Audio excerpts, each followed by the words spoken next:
Factors affecting the solubility.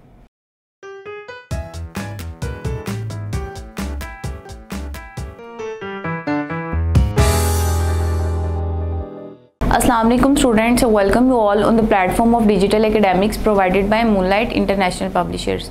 In this topic we will study what are the factors that affect the solubility. Solubility के ऊपर कौन कौन से factors affect करते हैं. अगर solubility के topic को study करें तो हम देखेंगे कि solubility depend करती है chemical और physical properties of an object. एक object की physical properties और एक object की chemical properties वो determine करती हैं उसकी solubility को. तो solubility की dependence के लिहाज से हम different physical और chemical properties को देखेंगे कि उनमें चेंज आने से सॉलिबिलिटी किस तरह से चेंज करती है अपने आप को. अगर सबसे पहले एक फैक्टर हम स्टडी करते हैं टेम्परेचर का. टेम्परेचर में आपको पता है कि टेम्परेचर के चेंज करने से सॉलिबिलिटी चेंज करती है. अगर वाटर की एक एग्जांपल लें तो वाटर का जो टेम्परेचर है, जो बॉइलिंग पॉइंट है वो 100 है. और अगर एथेनॉल को देखें तो एथेनॉल को जो बॉइलिंग पॉइंट है वो 78 है.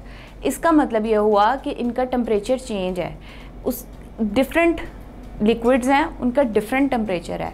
इसी तरह से टेम्परेचर का भी इफ़ेक्ट होता है सॉलिबिलिटी के ऊपर.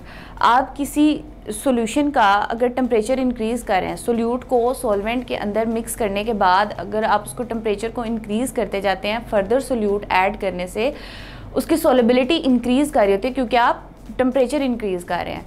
इसकी एग्जाम्पल आप इस तरह से ले सकते हैं. आप एक वाटर का एक कंटेनर लें, उसके अंदर आप शुगर को ऐड करना स्टार्ट करें. एक पॉइंट आएगा जब शुगर उसके अंदर फर्दर मिक्स नहीं होगी. उसी कंटेनर को उठा के आप हीट के ऊपर रख दें, उसको बॉईल करना स्टार्ट करें, आप उसको मिक्स करेंगे, आप फर्दर उसके अंदर ऐड शुगर करते जाएंगे तो वो मिक्स होती जाएगी. इसका मतलब ये हुआ कि जब हमने टेम्परेचर इंक्रीज़ किया तो उसकी सॉलिबिलिटी इंक्रीज़ कर गई. नेक्स्ट फैक्टर देखते हैं forces and ionic bonds.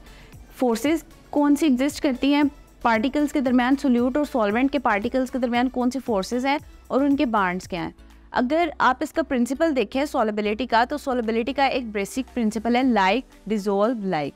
Like dissolve like का मतलब है एक जैसे सब्सटेंसेस बिल्कुल अपने जैसे सब्सटेंसेस के अंदर डिसॉल्व होती हैं. फॉर एग्जांपल अगर एक पोलर सब्सटेंस है तो वो पोलर सब्सटेंस के अंदर डिसॉल्व होगी. अगर एक नॉन पोलर सब्सटेंस है तो वो नॉन पोलर सब्सटेंस के अंदर डिसॉल्व होगा.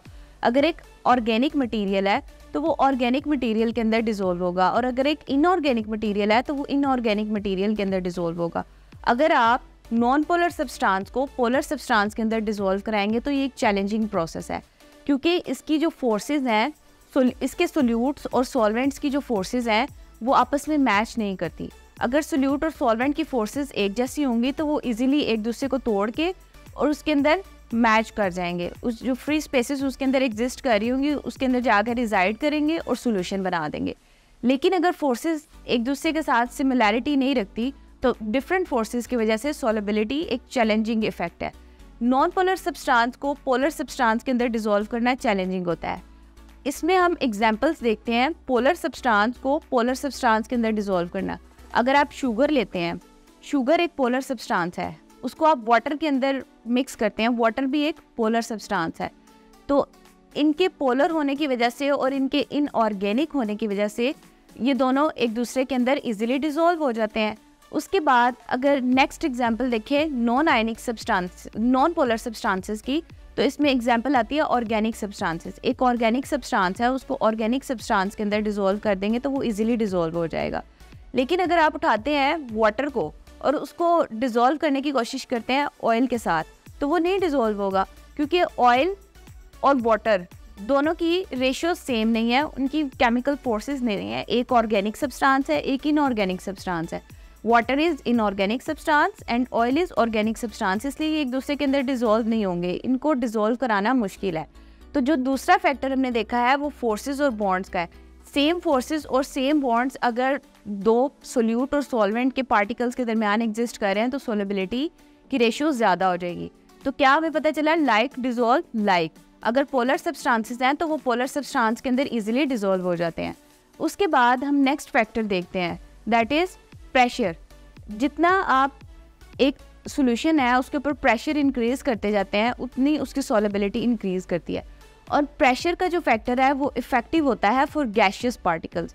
लिक्विड्स और सॉलिड्स के लिए ये इतना इफेक्टिव नहीं होता, लेकिन गैस के पार्टिकल्स के लिए ये एक इफ़ेक्टिव फैक्टर है। फॉर एग्जांपल, अगर आप एक कंटेनर है, उस कंटेनर को आप बंद कर देते हैं और उसके अंदर 3 to 4 मिक्सचर्स ऑफ गैसेस लेते हैं।